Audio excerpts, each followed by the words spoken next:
Sud Radio, les vraies voix qui font bouger la France, 19h-20h, les vraies voix responsables. À nos enfants de la patrie, le jour de gloire est arrivé. La France, étoile de la mer. J'ai marché en pensant à la France. Avec la France, là. Et voilà, la belle France. Je n'en suis pas moins français. Bienvenue dans les vraies voix responsables spéciales Made in France avec le MIF Expo, le Made in France Expo qui aura lieu dès demain à Paris Expo, et tout de suite le plus grand salon dédié aux produits conçus et fabriqués en France ouvre ses portes donc demain. C'est la 10e édition du MIF Expo, le salon du savoir-faire français. 850 entreprises françaises issues de divers secteurs, la mode, la beauté, le bien-être, l'enfance, la gastronomie, la décoration, l'ameublement, et à découvrir Porte de Versailles à partir de demain jusqu'au 13 novembre. La fondatrice est avec nous ce soir. On va parler de mobilier aussi, fabriqué à partir de céréales issues du brassage de la bière. Tenez-vous bien, on appelle ça les drèches de brasserie. On vous montrera ça d'ailleurs sur notre Facebook Live et sur notre YouTube, puisque notre invité en a apporté en studio. Plus de 2 milliards de litres de bière consommés en France l'an dernier. Mais que faire des résidus du brassage des céréales? La start-up Instead crée du mobilier brassé, éco-responsable et fabriqué en France. Et puis une trottinette électrique Made in France, 100% réparable et conçue pour durer. Le marché de la micro-mobilité a connu un boom spectaculaire ces dernières années. La nouvelle trottinette plume allure, au design particulièrement attrayant et dotée d'une batterie 100% réparable, séduit les utilisateurs de trottinettes électriques. Et puis enfin, on va essayer de remettre ensemble nos chaussettes dépareillées. Sachez-le, 8% des chaussettes vendues en France sont fabriquées sur le sol national. La marque française de chaussettes créée en 1924 a déjà dû rebondir plusieurs fois depuis sa reprise en 99. En février 2018, La Bonale sort de procédure collective et, forte de son savoir-faire, se réinvente et lance la Frenchy by La Bonale. C'est en octobre. L'objectif est de relancer l'industrie textile française. On sera ravis d'en parler aussi ce soir dans les vraies voix responsables. Et bienvenue justement dans les vraies voix responsables spéciales Made in France. Les vraies voix Sud Radio. Et on vous le disait, le salon du Made in France qui fête ses 10 ans, Porte de Versailles à Paris dès demain jusqu'au 13 novembre. Pour en parler, notre invitée Fabienne Delay est avec nous. Bonsoir. Bonsoir. Merci d'être là, fondatrice du MIF Expo. Est-ce qu'on dit MIF Expo ou Made in France Expo? On dit MIF Expo, on dit salon du Made in France. Voilà, le salon du Made in France. Donc on le disait, c'est la 10e édition. On est content de vous avoir pour cet anniversaire incroyable. 2012, un salon qui n'accueillait finalement que 70 exposants. Et là, 10 ans après, mais c'est un succès fou. Oui, d'autant qu'en fait, c'est pas un scoop, mais une petite nouveauté, c'est 1000 exposants et non plus 850. Ah, c'est génial. C'est-à-dire que je crois qu'on est le seul organisateur à annoncer des chiffres en deçà de la réalité. Entre le moment où on a fait les communiqués, voilà. Mais nous sommes 1000 exposants, nous attendons 100 000 visiteurs, et il y en avait effectivement il y a 10 ans 15 000 visiteurs et 70 entreprises. Ah oui, quand même, donc c'est une sacrée croissance. Et pour tout vous dire, c'était beaucoup plus difficile de créer la première édition avec 80 exposants que cette année avec 1000 exposants. Et je salue d'ailleurs La Bonale qui a fait partie des tout premiers, donc je suis vraiment ravie que vous l'accueilliez. Ah, merci. On va lui en parler justement tout à l'heure. Donc ça fait 10, 1000 et 100 000. Finalement, c'est des chiffres qui... Oui. Est-ce que finalement, ça, ce qui veut dire que finalement le 100% Made in France reprend des couleurs? Là, on sent qu'il y a une vague qui ne s'arrêtera jamais. En tout cas, on l'espère, on croise les doigts. Absolument, on l'espère. Alors, c'est vrai aussi que la crise sanitaire a révélé la nécessité absolue de relocaliser, de réindustrialiser. Et il y a une prise de conscience. Alors, nous, dans le Made in France, ça fait un petit moment. Vous parlez de La Bonale, 1924. Donc, bon. Mais pour nous tous, je dirais... Mais ça n'a pas été sans mal, on en parlera avec lui.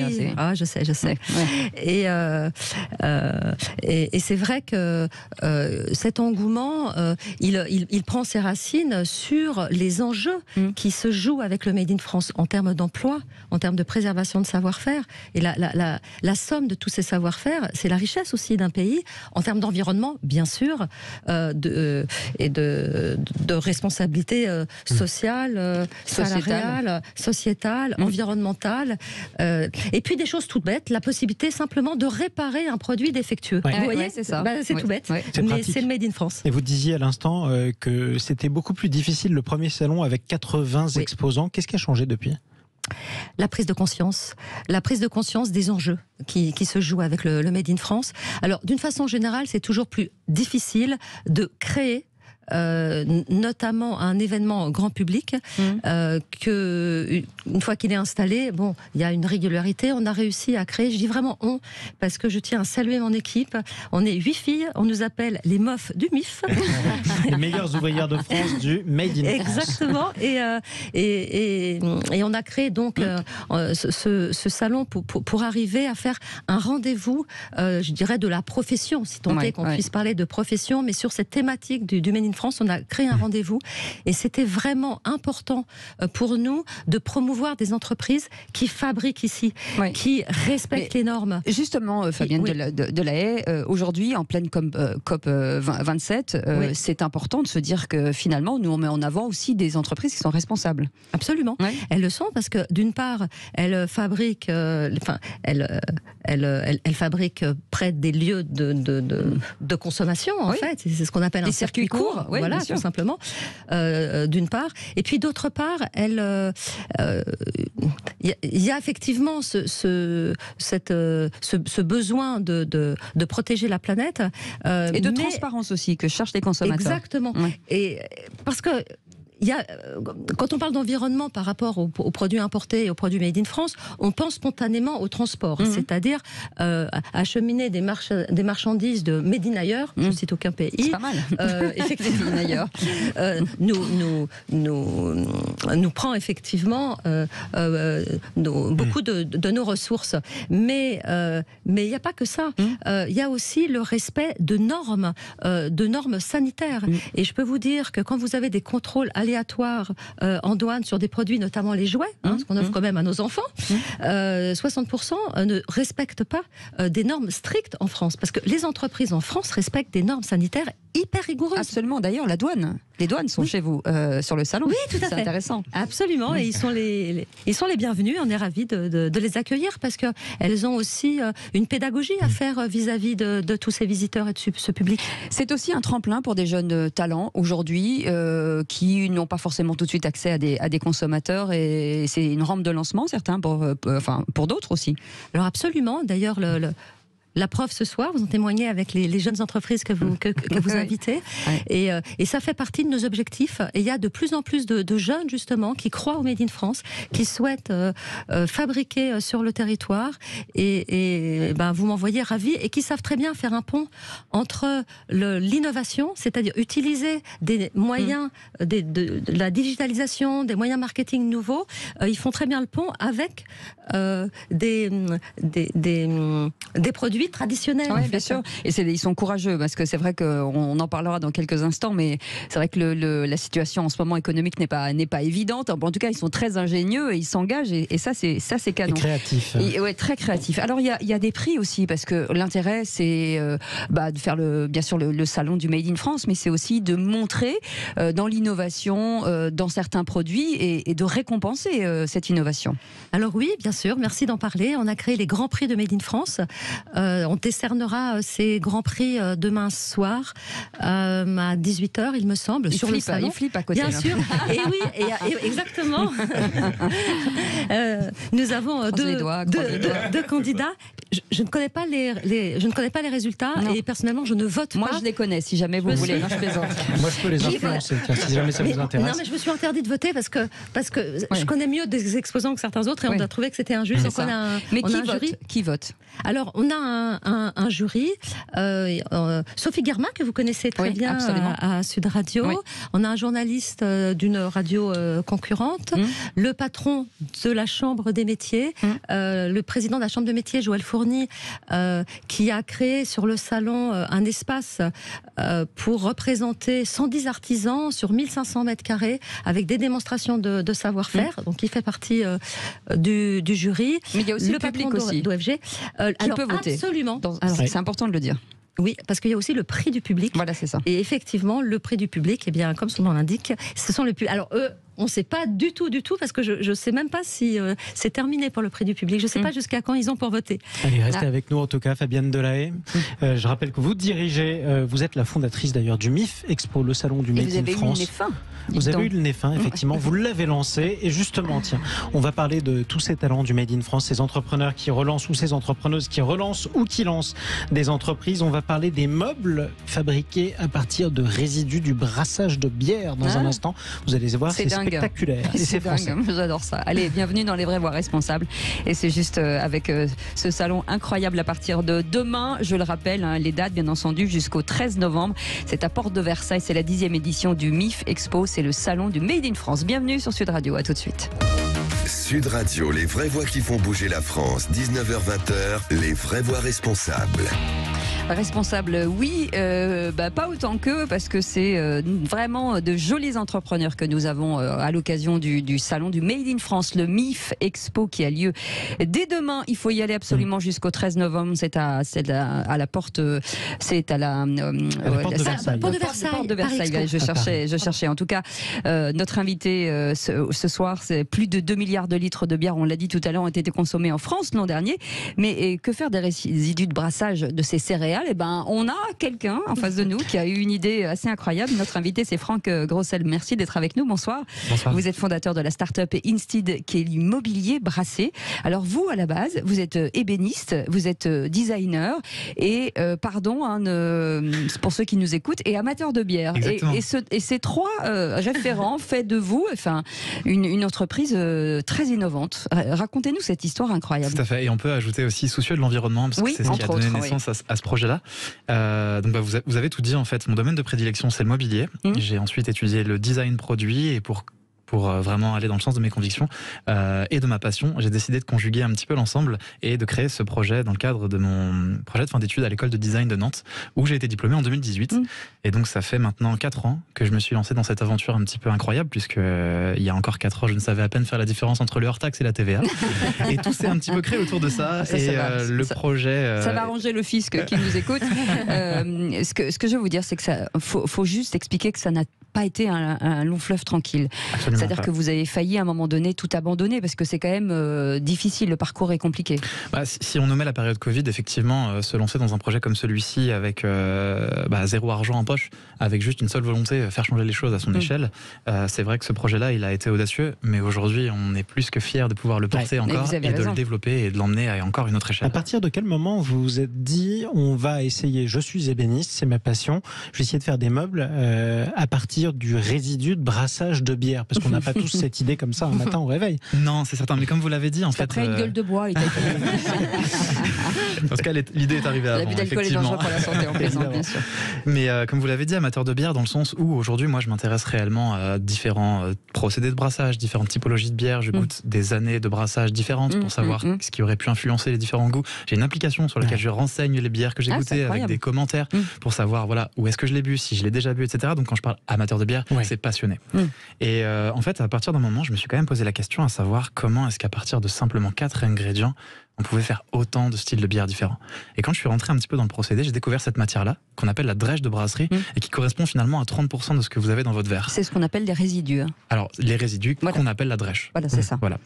Et c'est à ce moment-là que, pendant ma dernière phase de diplôme où je travaillais sur la thématique du zéro déchet, j'ai croisé tous ces éléments et je me suis dit, ce serait quand même incroyable de pouvoir s'asseoir sur la bière qu'on est potentiellement en train de boire et d'imaginer un mobilier conçu comme ça. Alors vous avez dit quelque chose d'étonnant, vous avez dit utiliser un substitut ou une alternative à la place de quelque chose. Ça, c'est votre définition justement de l'économie circulaire, de se dire comment des choses, des produits, des résidus peuvent être transformés à l'endroit d'autres produits. C'est ça, exactement. C'est pour ça qu'on a appelé du coup notre société Instead. C'est cette idée d'alternative à la place de... Au lieu de, oui. Exactement. Et en fait, on n'avait pas l'ambition de créer un nouveau process, de créer un nouveau lien, de créer quelque chose de totalement nouveau, mais plutôt de réfléchir à la façon dont on pouvait faire changer les choses dans des industries au savoir-faire français déjà existant. Alors comment on fait? Parce que nous c'est assez intriguant. Normalement, les résidus, c'est assez humide. Oui. Donc j'imagine qu'il y a toute une transformation. Vous êtes allé travailler avec qui? Vous travaillez avec un laboratoire? Comment ça se passe? Parce Alors, que en c'est fait, bien d'avoir l'idée, mais après, il faut la transformer. Le laboratoire est arrivé tardivement. On a commencé par le bon sens et on a récupéré de la matière. Ah, c'est ça. C'est ça que j'ai pas. Qu'on a fait sécher. Tout a commencé déjà dans le petit four de mon appartement entrouvert pour sécher les 3 premiers kilos qui nous ont permis de faire les expérimentations. Mais plus on a avancé dans le projet et plus on a trouvé des partenaires prêts à nous accompagner pour justement faire bouger les choses. Et aujourd'hui, donc la matière est collectée, elle est séchée grâce à la chaleur fatale d'industries voisines. Donc il faut savoir qu'on fait passer d'une matière de 80% d'humidité à 8% sans déclencher d'énergie. Ah oui. Donc on revalorise de l'énergie pour pouvoir la préparer. Et ensuite de ça, ce qu'il faut savoir, c'est que pendant la première étape du brassage, on va chercher à transformer l'amidon et les enzymes du malt en sucre, qui par la suite donnera de l'alcool. Mais ce sucre-là, nous, on va le récupérer dans la matière et va se retrouver comme résidu dans la céréale. Et comme en cuisine, quand vous compressez ça crée du et liant. que vous chauffez, ça caramélise. Ah. Et c'est pour ça qu'aujourd'hui, nos produits, on a 2 formulations, mais le tabouret aujourd'hui qu'on vous présente et qu'on présentera du coup au MIF Expo sur les 4 jours, est fabriqué à partir de 98% de matières premières naturelles recyclées, qui est la drèche de brasserie et grâce à laquelle on a pu optimiser cette quantité de matière naturelle. Et les 2%, c'est quoi? Alors c'est un liant qui est sans formaldéhyde, sans COV. Je parlais justement d'une double formulation qu'on a aujourd'hui. On en a une qui est adaptée industriellement où on peut fabriquer plus de 110 pièces par jour. Et l'autre qui, elle, est totalement biosourcée, en développement avec un laboratoire français qui développe des solutions adhésives végétales pour développer le panneau brassé, comme on va l'appeler, et qui sera, lui, à destination d'être une alternative. C'est vrai que c'est génial. Alors, vous faites des meubles. L'intérêt, c'est vous avez fait des tabourets, des meubles. Alors, j'imagine que c'est très solide. C'est plutôt haut de gamme. On est d'accord? Oui, c'est un positionnement haut de gamme, voilà. tout à fait. Et là, vous l'avez brut. Là, on l'a couleur céréale. Est-ce que c'est quelque chose qui peut se peindre, s'adapter? Est-ce que demain, c'est quoi l'avenir? Alors, l'avenir sur ce produit-là, et déjà on peut aussi parler encore une fois du process initial de brassage, c'est que si vous voulez une bière blonde ou si vous voulez une bière brune, vous allez utiliser un malt avec un degré de torréfaction différent qui lui va impacter la couleur du produit fini. Donc on pourrait très bien imaginer le tabouret brassé d'une bière blonde ou le tabouret brassé d'une bière brune. Et un tabouret de Guinness, ce serait un tabouret noir du coup? Eh ben, ce serait un tabouret beaucoup plus foncé, effectivement. Et aujourd'hui, j'imagine qu'il y a une usine, peut-être. Vous venez des Hauts-de-France? Voilà, ce sont des partenaires. Exactement. Aujourd'hui, donc l'intégralité du produit n'est pas fabriqué en Hauts-de-France. On est sur un produit 100% made in France. On a un partenariat qui s'est créé un mois après la fin de mes études avec un partenaire de l'Aveyron qui en fait est spécialisé dans le bois moulé et qui a accepté de remplacer sa matière première par une autre pour expérimenter. Et au vu des résultats, on a décidé de s'engager ensemble sur le développement. La question toute bête, elle finit où d'habitude cette drèche? Avant que vous arriviez, on en faisait quoi? On est en pleine COP 27. Alors tout dépend, parce qu'en fait en 2006, il y avait 250 brasseries sur notre territoire et on la donnait très facilement à l'alimentation du bétail quand les agriculteurs étaient à portée de main. Sauf qu'aujourd'hui, avec plus de 1200 brasseries... Plutôt l'orge? Oui, c'est toute la drèche de brasserie. Ça peut être orge, blé, avoine, etc. Et en fait, aujourd'hui, il y a plus de 2200 brasseries sur notre territoire. Trop. Et de moins en moins, malheureusement, de solutions pour s'en débarrasser. Donc ça part soit toujours une partie en alimentation animale, en méthanisation ou, dans le pire des cas, à l'enfouissement. Nous, ce qu'on souhaite réellement créer, et encore une fois, c'est la définition du terme instead, c'est d'être une alternative à ce qu'on peut exploiter, comme par exemple des ressources forestières, et qui, elles, pour fabriquer la même typologie de produit, utiliseraient jusqu'à 10 à 15% de liant. D'accord. Et pour ceux qui nous écoutent, là, qui ont forcément des idées, il y a plein de gens qui ont des idées, qui se disent est-ce qu'il faut comment la mettre en place, par quel bout, quel petit conseil on peut donner, parce que c'est vrai que vous, la montagne était quand même très très très haute et finalement vous l'avez gravi, mais je suis sûre qu'il y a plein de personnes autour de nous qui se disent on a une idée puis on ne sait pas comment y aller. Je pense que dans notre projet ça a été beaucoup de résilience, parce qu'en fait on a eu beaucoup d'échecs.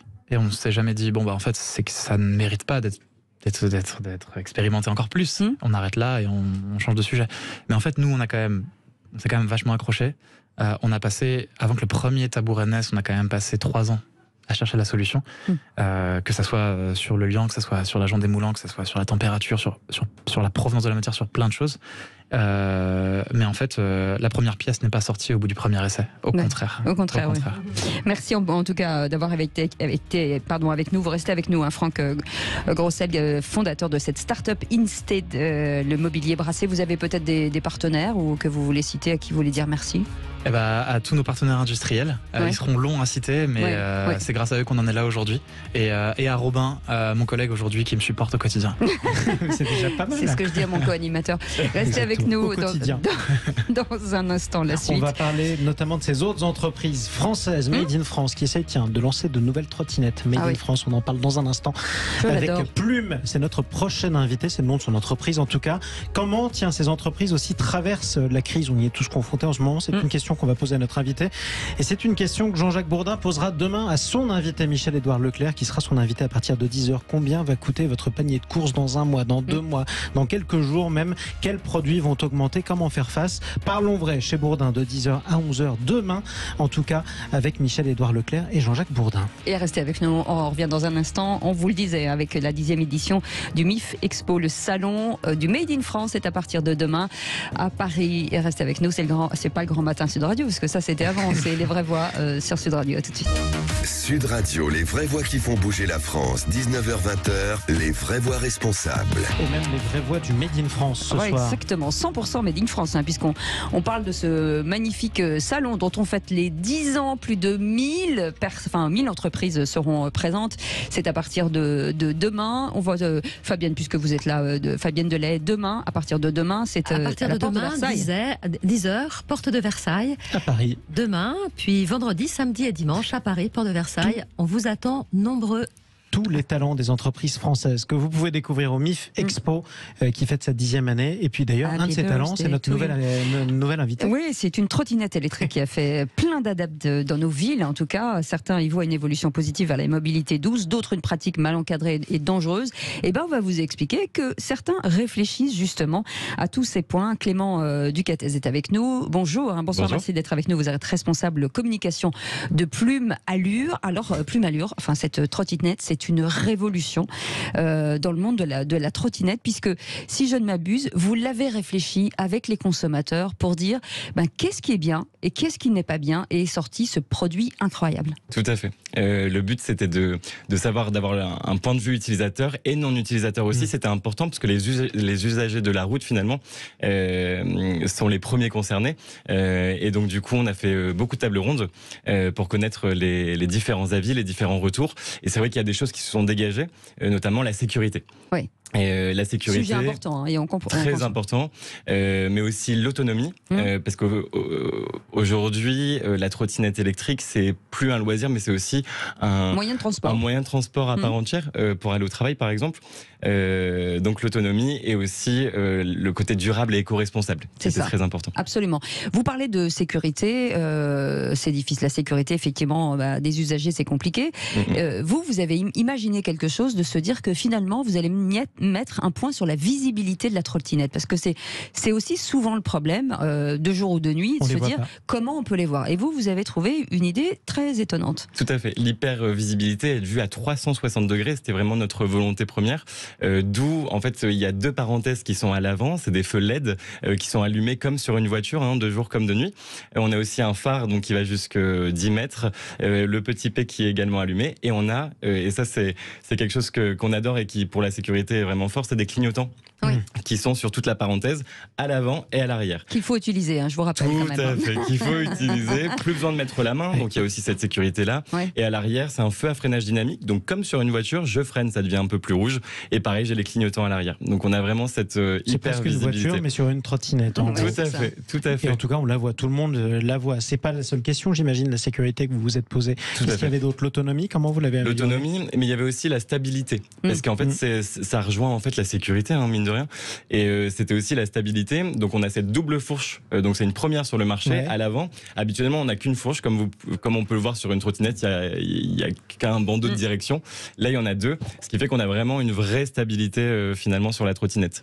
L'intérêt aussi, c'était avoir un produit robuste aussi, parce ces produits sont toujours assez fragiles. On les voit par terre. En plus, les gens font n'importe quoi. D'ailleurs, je tiens à leur dire attention, ça va mal se terminer. Je vous le dis si je tombe sur vous.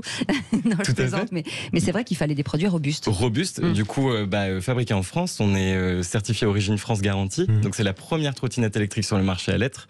Donc c'est un label qui est délivré par l'AFNOR et qui est audité chaque année. Donc on est à 82% français et en circuit court à moins de 50 km de nos locaux. Donc quand on dit robuste, effectivement, on a des industriels extraordinaires dans les Hauts-de-France et donc il y a cette robustesse et le châssis est garanti 5 ans. Ah oui, ce qui est énorme. C'est énorme comme les voitures. Et question toute bête, vous dites que vous avez conçu la première trottinette électrique conçue en France complètement. Pourtant, on en croise tous les jours dans les grandes villes des trottinettes. Ça veut dire qu'elles viennent d'où? Alors du coup, c'est principalement d'Asie sur ce marché-là en tout cas. Après, il faut savoir que le marché français est le premier marché européen en termes d'achat de trottinettes électriques. Donc il y avait vraiment quelque chose. Et nous, c'était un non-sens écologique de produire effectivement ailleurs. Donc il a fallu redoubler d'astuces et de partenaires pour pouvoir les trouver et travailler avec eux.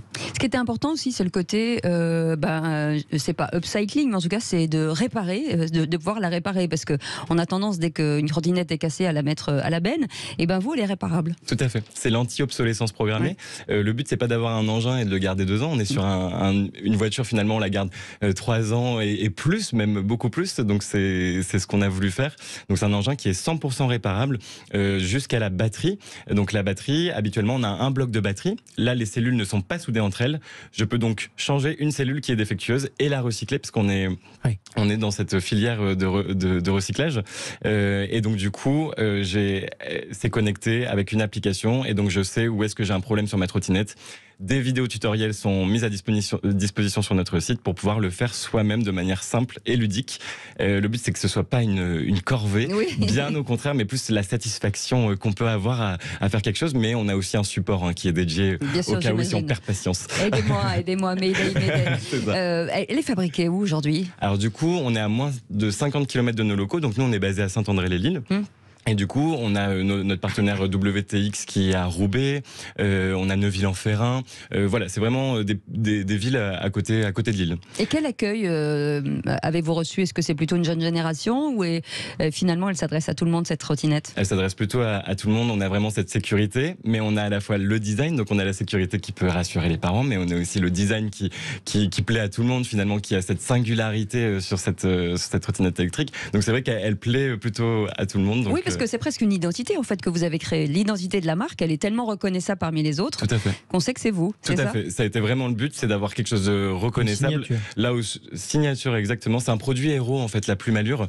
Et en fait, elle est identifiable quand on la voit dans la rue. On sait que c'est Plume et on sait aussi les valeurs qu'il y a derrière. Oui, c'est aussi cette volonté. C'est ça qui est important. L'entreprise, c'est combien de personnes aujourd'hui? On est 12 salariés. 12 salariés, oui. Tout à fait. Alors c'est rigolo parce qu'ils sont mis en scène sur le site. Et la trottinette, c'est aussi dans les centres-villes. On sait qu'aujourd'hui, il y a pas mal de trafic. C'est une façon aussi de désengorger les centres-villes. Tout à fait. C'est le but premier. Notre volonté, c'est de transformer les façons de se déplacer, notamment en ville, donc de désengorger, de décarboner aussi les villes, d'éviter les bouchons.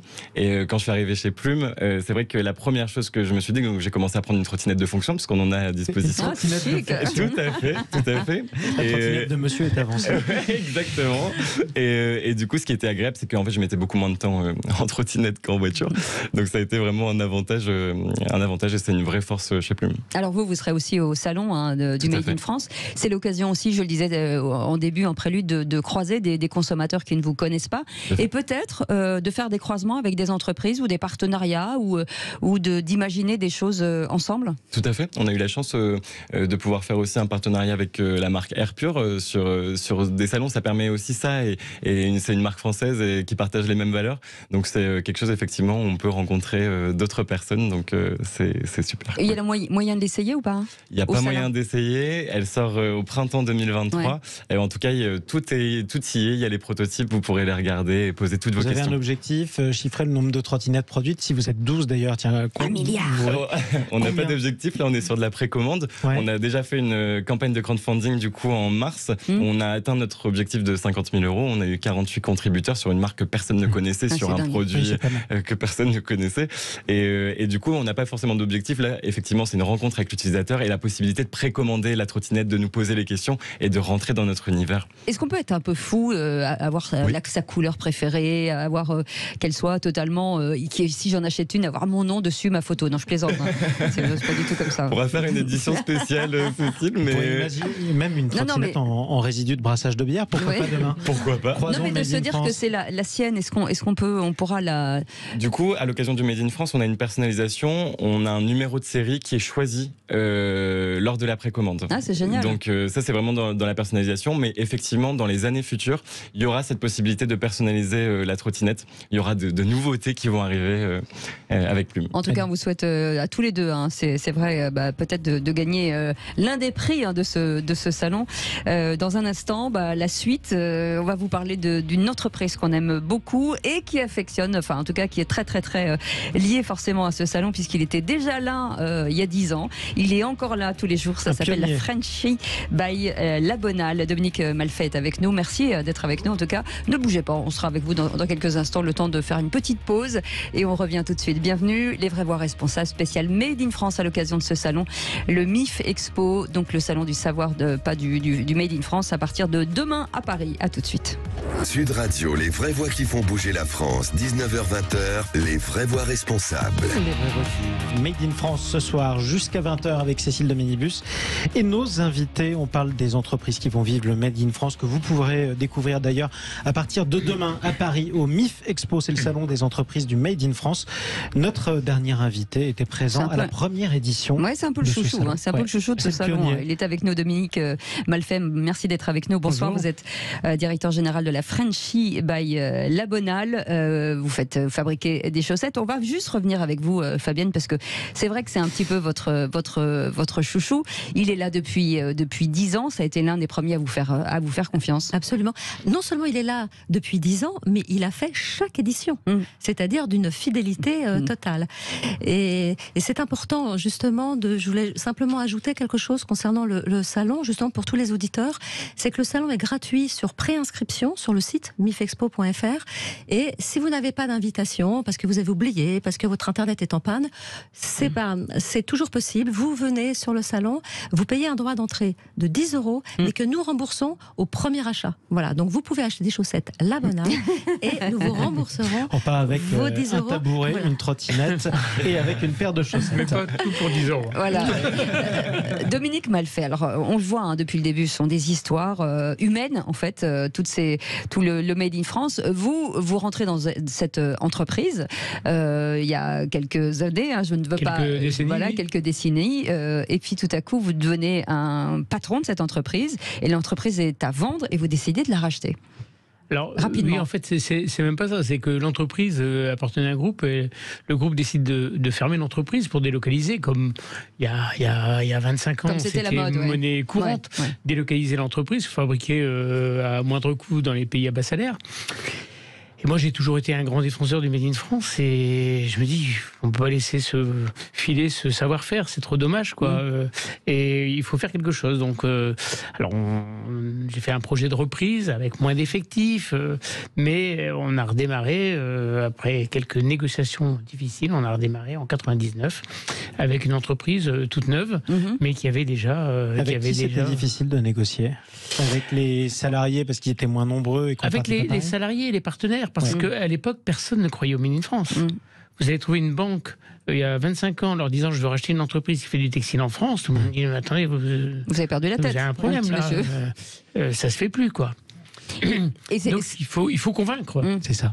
Et c'est une entreprise qui est spécialisée dans les chaussettes, qui est alsacienne à la base. La Bonale, ça veut dire la bonneterie alsacienne. Voilà, c'est ça. Et puis il a fallu se dire, il faut trouver une ouverture, il faut se moderniser en fait. Il faut donner un coup de jeune à cette entreprise.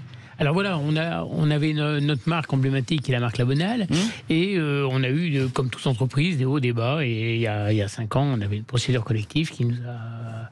Attention, bien dans le micro. Qui est une procédure collective qui a été un peu difficile à vivre, et ce qui nous a permis de nous remettre encore en cause et puis dire qu'est-ce qu'on peut faire. Et là, on a multiplié les marques. On a créé une première marque qui s'appelle la Frenchy by La Bonale, l'idée, c'était de faire à l'extrême plus vendre de la chaussette, mais vendre des valeurs. C'est ça. Nous, notre objectif, moi j'ai vu les agences, j'aurais dit écoutez, moi je veux vendre, ça sert à rien de vendre une chaussette et vouloir concurrencer la Chine, le Bangladesh, on ne sera pas placé. Par contre, je veux vendre des valeurs d'une entreprise, des valeurs sociales, humaines, environnementales, qu'on ne peut pas me voler, quoi. C'est à moi. Et je veux surtout que ce produit soit abordable par le plus grand nombre. parce que faire des produits très élitistes qui coûtent très cher, c'est bien. Mais nous, on est industriels, on sait quand même produire, on essaye de produire le moins cher possible, et on veut donner cette possibilité à tout consommateur d'acheter un produit à moindre frais, et un produit made in France. Mais de qualité quand même. Et voilà, et qui sort de chez nous, il dit voilà, j'ai acheté une chaussette made in France qui va aller, suivant la marque, de 8 € à 20 €, mais il a un produit made in France entre les mains qui a été entièrement fabriqué chez nous.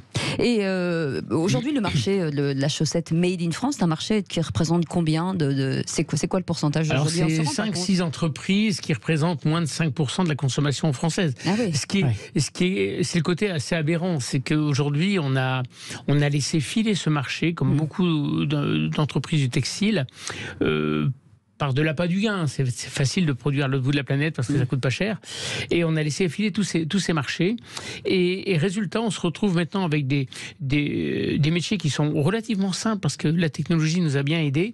Et on fabrique moins de 5% de la consommation française, ce qui est une aberration. Et pourtant, vous faites vivre pas mal de gens. Puisque... Et nous, avec quasiment 0,5% de part de marché, on fait vivre près d'une centaine de personnes. Oui, c'est énorme. Ce qui est, quand on fait le ratio, moi souvent, on est en Alsace, il y a 2 millions d'Alsaciens, que je dis, si chaque Alsacien achetait ses paires chez nous, j'embauche 600 personnes. Ouais, c'est fou.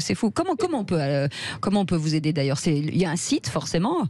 Alors il y a un site, on a des boutiques, on a des boutiques, on a des revendeurs, on a quand même 1200 revendeurs, on a 8 partenaires, on a 6 boutiques. C'est quoi le best-seller chez vous pour avoir des beaux pieds, des très jolis pieds? Alors ça dépend ce qu'on souhaite. Si on veut un produit très très quali en termes de matière, on va prendre une chaussette La Bonale avec des laines et soie, des laines et cachemire, des produits très très sympas, très doux et chauds. Ou alors des matières plutôt nobles et d'actualité, comme des produits en lin, comme des produits en laine. On démarre des produits en laine avec la laine de nos moutons de la région. C'est génial. Et si on veut un produit un peu plus jeune, un peu plus simple, mais facile, on va prendre la Frenchie. Et là, on a une dernière marque qui est en train de naître et qui sera présentée au MIF, qui s'appelle la marque Pulse, qui est des produits techniques de sport. Ouais. Donc on arrive à couvrir un peu tous les segments, et on peut se faire plaisir à travers un petit produit et qui est 100% fabriqué chez nous. Et donc là à partir de demain, vous serez au salon, au salon du Made in France. On n'a loupé aucun épisode du salon MIF Expo.